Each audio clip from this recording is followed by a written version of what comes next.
Sing it with me now. You'll never find a 5-piece like mine. Gonna have to ask you guys to pardon my appearance right now.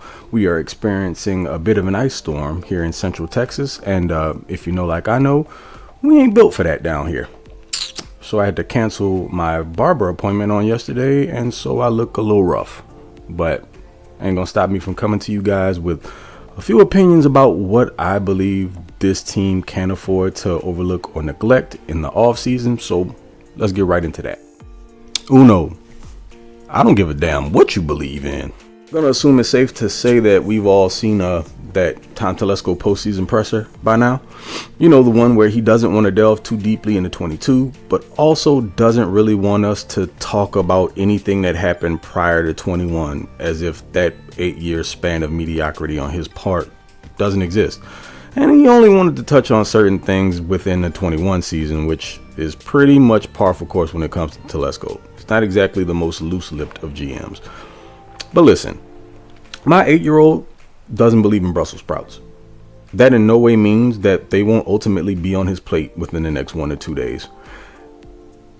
If you're telling me that you don't really buy into windows when it comes to QBs on rookie deals, not just any QBs, by the way, superstar QBs, then fine, man. Just go ahead and start updating your resume now.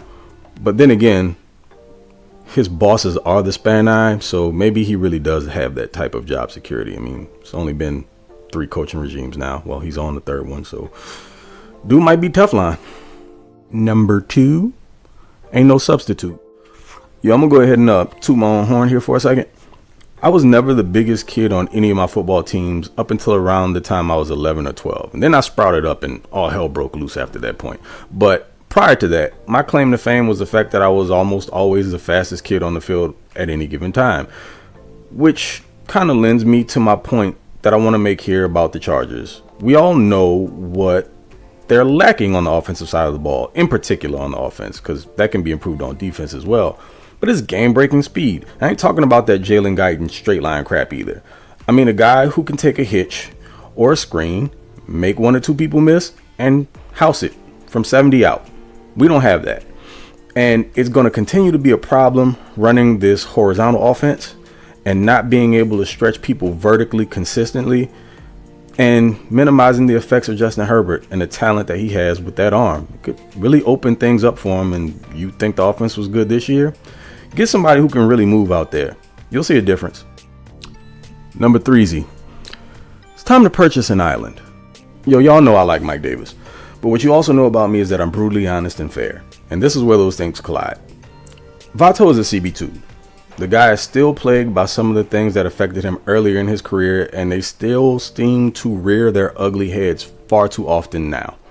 What this team needs is a guy who can eliminate a third of the field. And I mean, what defense couldn't use that? But not only do they need that, they need someone that can help to turn the ball over and flip the field. And Chargers don't currently have that type of cat. Now, you could argue ASJ, but the sample size is too small, and speaking of size, he's probably better served in the slot to help protect him because we saw the concussion issue last year.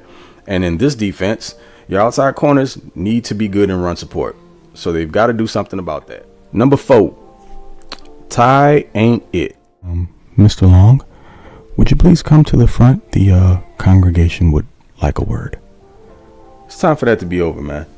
I don't know if you guys have paid attention over the last few years, but regardless as to what the protection has looked like, Tai Long's process takes entirely too long, no pun intended. You've heard this cliche a million times, but it's true. Football is a game of inches, and that is in direct correlation with special teams, whether it be in the kicking game or return game. It all plays a humongous role. We can't keep having a guy cost us yards, and that's what he does. Pretty much amounting to a net negative at this point. And he's a nice enough guy, but it's just time for something new. Use one of those late round draft picks in the 7th round to get a quality punter coming out of college. I mean, at this point, we know what doesn't work, so it's just time for something new. Just make it happen. Rounding it out with number 5, drain the swamp. Oh yeah, I can smell the backlash coming from this one. People, One of my primary concerns about this offseason is that there's going to be this blind loyalty shown to guys who don't necessarily deserve it. Now, I'm going to throw a name out there. It's going to be a little controversial. But Justin Jones.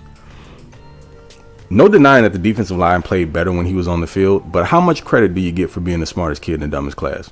Oh, and also not having perfect attendance.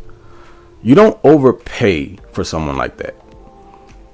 If you want to bring him back on a cap-friendly deal and continue to allow him to be like a rotational piece, perfectly fine. But you don't look at him as the centerpiece for your defensive line. That's just not smart. So let's hope that Tom has had his mindset altered, improved, and he makes some better decisions moving forward in that regard, because we can't have a repeat of this year, and you can't keep taking pieces that you can't depend on and or don't perform up to par and expect them to magically just be healthier or just be better. So Tom, be better. Per usual, you folks have been very generous with your time, so I'll get you out of here on this. Bunch of off-season stuff on the docket, so stay locked in with my guys Garrett and Jamie as they drop a bunch of their insights on your head tops.